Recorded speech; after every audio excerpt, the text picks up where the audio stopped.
నా పేరు Chalapudi Pattabhiramayya. One of the Dalit Venkatepalli transferring case. నేను ఒక 4వ బాధితుడిగా ఉన్నాను. ఈ కేసులో నేను 4వ బాధితుడిగా ఉన్నాను. ఈ కేసు 1996 డిసెంబర్ 21 నుంచి 1929 డిసెంబర్ 29 1996 వరకు సీరియల్ ప్రకారం జరిగింది. దాంట్లో మొత్తం 5 బాధితులు, దాంట్లో నేను 4వ బాధితుడిని. అయితే ఈ కేసు అప్పటి నుంచి 28 సంవత్సరాల నుంచి మా బాధనే మేము అలా పడుతూ వచ్చాం. కేసులు మా మీద అదే 1994లో ఇదే తోట తిరుమతులు గారు ఇండిపెండెంట్గా గెలిచినప్పుడు ఆ ఎలక్షన్లో మేము ఏజెంట్గా పనిచేసామండి. పనిచేసిన క్రమంలో మేము రిగ్గింగ్ అడ్డుకున్నామని, ఆయనకి వ్యతిరేకంగా ఆయన రిగ్గింగ్ చేస్తుంటే వాళ్ళు క్యాస్ట్ వాళ్ళు మేము అడ్డుకున్నామనే కారణం చేత మా మీద పొలిటికల్గా గ్రడ్జ్ పెట్టుకుని 1994 డిసెంబర్ 12వ తారీఖున ఎమ్మెల్యేగా ప్రమాణ స్వీకారం చేయడం జరిగింది. అప్పుడు 1995 మార్చి 18వ తారీఖున మా మీద సిమెంట్ ఫెన్సింగ్ డెమోలిషన్ కేసు అనే ఒక అక్రమమైన కేసు మా మీద బనాయించడం జరిగింది. ఆ కేసులో మొత్తం 3 మీద పెడతాం జరిగిందండి. ఇప్పుడు ట్రాన్స్ఫరింగ్ విస్టింగ్స్ కోటి చినరాజు, దడాల వెంకటరత్నం నా మీద కూడా పెట్టడం జరిగింది. పెట్టిన తర్వాత ఇంకా కేసు విషయంలో మమ్మల్ని లొంగిపోమనే వాళ్ళు మా తల్లిదండ్రుల చేత, మా పెద్దల చేత, అందరి చేత అడిగినారు. మేము చేయని తప్పు మేము లొంగవలసిన అవసరం లేదు, కేసు పెట్టుకున్నారు కాబట్టి నేను అది మీరు కంటిన్యూ చేయండి, మేము లొంగమని చెప్పామండి.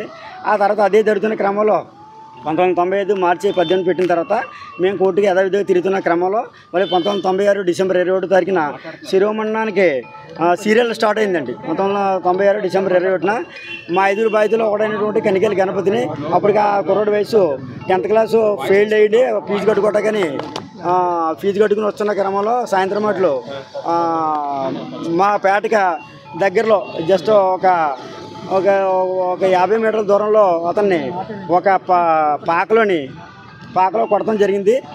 కొట్టేసి అతని చేత మా పేర్లు బలవంతంగా అతని చేత చెప్పించాడు. అతను కొడతంతో మా పేర్లు చెప్పించాడు. వచ్చారు ఇక్కడ తంబాల కేసులో మీరు ఎంతమంది ఉన్నారో అని అడిగితే వాళ్ళు 3 అని చెప్పాడు. వాళ్ళ 3 అతనితో కలిపి ఇంకొక అతను పెట్టి మొత్తం మా 1+4 అంటే అతనితో కలిపి మా మీద ఇంకొక ఎక్స్ట్రాగా 4 పేర్లు చెప్పించారు. చెప్పిన తర్వాత బాధ దెబ్బలు తట్టుకోలేక మా పేర్లు చెప్పడం జరిగింది. చెప్పిన తర్వాత ఆ కుర్రాన్ని కొట్టిన తర్వాత అక్కడ కొట్టిన క్రమంలో మా పెద్దలో వాళ్ళ తల్లిదండ్రులు కూడా వెళ్ళిన తర్వాత ఆయన కొట్టిన తర్వాత మిగతా 4 దొరికిన తాకిండి మేము వదలమని చెప్పి వాడిని వేరే చోట దాచారండి. దాని జరిగింది. అదే రోజు సాయంత్రం నేను మా నాన్నగారిని కళ్ళు కనిపిస్తలేదని బ్లైండ్ అని మా నాన్నగారు కొద్దిగా బ్లైండ్గా ఉంటే ఆ పిఠాపురం క్రిస్టియన్ హాస్పిటల్కి తీసుకెళ్ళి చూపించి వచ్చానండి. నైట్ 8 గంటలకి వచ్చిన తర్వాత ఇలాగ పలానా గణపతిని కొట్టారు, ఇలాగ వాళ్ళ అన్నగారు అబ్బాయిలు వాళ్ళు కలిపి కొట్టారు, అందు కాబట్టి ఇలాగ వాడు మీ పేర్లు చెప్పడం జరిగింది అని మా నాన్నగారు, మా అమ్మగారు, మా ఈదిలో వాళ్ళు, మా పేటలో వాళ్ళు అందరూ కలిసి చెప్పి వాడు మీరు నన్ను పారిపోమని చెప్పారండి. అసలుగానే పారిపోతున్న అవసరం అంతా నేనేం తప్పు చేయలేదు కదా, నాకేంటి సంబంధం, ఆ తంబాలు నేనేం పడగొట్టానండి, దాని మీద ఎమ్మెల్యే గారి కేసు కూడా పెట్టారు కదా, అది ఎలా జరుగుతుంది, ఇప్పుడు నేను పారిపోతున్న అవసరం ఉంది అని చెప్పి నేనేం పారిపోలేదండి. పారిపోతే వాళ్ళ అన్నయ్య గారు ఇంటి దగ్గర మా పంచాయతీ పెట్టారు. నన్ను మా నాన్నగారు మా పెద్దలందరూ కలిపి నన్ను అక్కడ తీసుకెళ్ళడం జరిగింది. తీసుకెళ్ళిన తర్వాత ఎరా తంబాలు నువ్వు పడగొట్టావంట కదా, నీ పేరు చెప్పాడు, కనికేలి గణపతి అని చెప్పాడండి. తీర్పులో బట్టి మాకు న్యాయం జరిగిందని మేము చాలా 28 సంవత్సరాల మా యొక్క బాధకే ఇవాళతో తెరపడిందండి. ఈ విషయంలో మాకు సహకరించిన పోలీస్ డిపార్ట్మెంట్ కానివ్వండి, జర్నలిస్టులు కానివ్వండి, మొత్తానికి న్యాయస్థానానికి ఈరోజు కూడా మాకు న్యాయం జరిగినందుకు మేము చాలా సంతోషిస్తున్నామండి. ఇదే ఫైనల్ అండి. మిగతా విషయాలు మా పీపీఆర్ వచ్చిన తర్వాత బయటకు వచ్చాక మేము క్లారిటీగా మిగతా విషయాలు చెప్తాం. ఈ పోరాటంలో మొదట నుండి వెంకటాయపాలెం దళిత ఐక్య వేదిక, వెంకటాయపాలెంతో పాటు ఇక్కడ విదసం ఐక్య వేదిక పోరాడింది. ఇప్పుడు వెంకటాయపాలెం దళిత ఐక్య వేదిక కన్వీనరు భీమశంకర్ గారు మాట్లాడతారు. మీడియా మిత్రులకి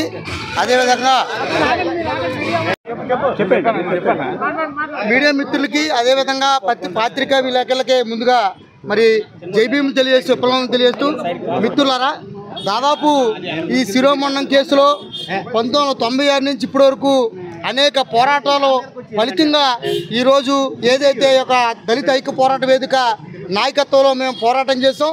ఈ యొక్క పోరాటంలో అనేక సంఘాలు ఈ ఉద్యమానికి మరి సపోర్ట్గా వచ్చినాయి. కొన్ని సంఘాలని మరి తోట త్రిమూర్తులు అతని అనుచరులు మరి భయపెట్టి బలవంతంగా లొంగ తీసుకుని డబ్బులు ఎరచూపి కొన్ని ప్రజా సంఘాలని ఆయన మరి లోపరుచుకోవడం జరిగింది. కొన్ని సంఘాలని భయపెట్టాడు. అయినప్పటికీ భయపడకుండా ఆ రోజు నుంచి ఈ రోజు వరకు కూడా దళిత ఐక్య పోరాట వేదిక ఏదైతే ఉందో దాని నాయకత్వంలో అనేక ప్రజా సంఘాలు మరి ఈ యొక్క పోరాటంలో బాధితులకి అండగా అన్ని విధాల అండగా మరి ఈ పోరాటంలో పాల్గొనడం జరిగింది.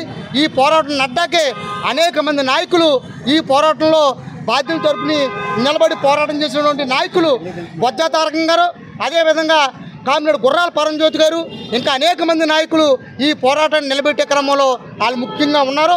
అదేవిధంగా పిఎస్ఎన్ రాజు గారు, ఆయన పత్రికా విలేకరు గారు, కెమెరా విజయ్ కుమార్ గారు, వీళ్ళందరూ కూడా ఈ పోరాటంలో హెచ్ఆర్ఎఫ్, అదేవిధంగా దళిత సంఘాలు, పౌర హక్కుల సంఘాలు, మానవ సంఘాలు, అన్ని సంఘాలు కూడా ఈ యొక్క ఉద్యమానికి సపోర్ట్గా నిలబడ్డారు. దాని ఫలితంగా ఈరోజు దళిత ఐక్య పోరాట వేదిక ఆ యొక్క తోట త్రిమూర్తికి లొంగకుండా ఈ ఉద్యమాన్ని న్యాయం జరిగే వరకు ఈ పోరాటాన్ని దళిత ఐక్య పోరాట వేదిక మరి కన్వీనర్గా నేను ఉన్నాను. మరి వెంటపల్లి భీమశంకర్ సంచలనం సృష్టించినటువంటి ఎస్సీ ఎస్టీ యాక్ట్ దేశంలో వచ్చిన తర్వాత 3వ ఇన్సిడెంట్. మొదటిది కారంచేడు, తర్వాతది చుండూరు జరిగిన కొద్ది కాలంలోనే వెంకటాయపాలెం శిరోమణనం కేసు.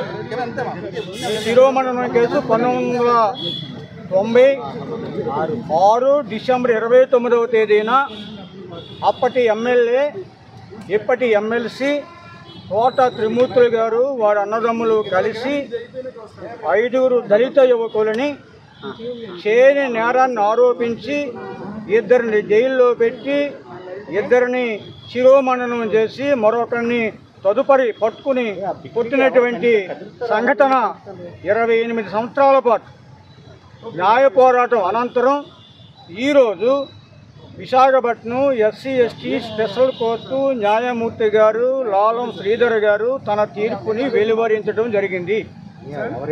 ఈ తీర్పులో మొత్తం A1 to A10 మధ్యలో ఒక ఆయన చనిపోయారు. మొత్తం అందరూ కూడా నేరస్తులుగా రుజువు చేయబడింది, పరిగణించబడ్డారు, ప్రకటించారు. సెక్షన్ 342 ఐపీసీ, సెక్షన్ 323, సెక్షన్ 506ల ప్రకారం ఒక్కొక్క సెక్షన్కి 6 నెలలు సాధారణ జైలు శిక్ష మరియు ఫైన్ విధించడం జరిగింది.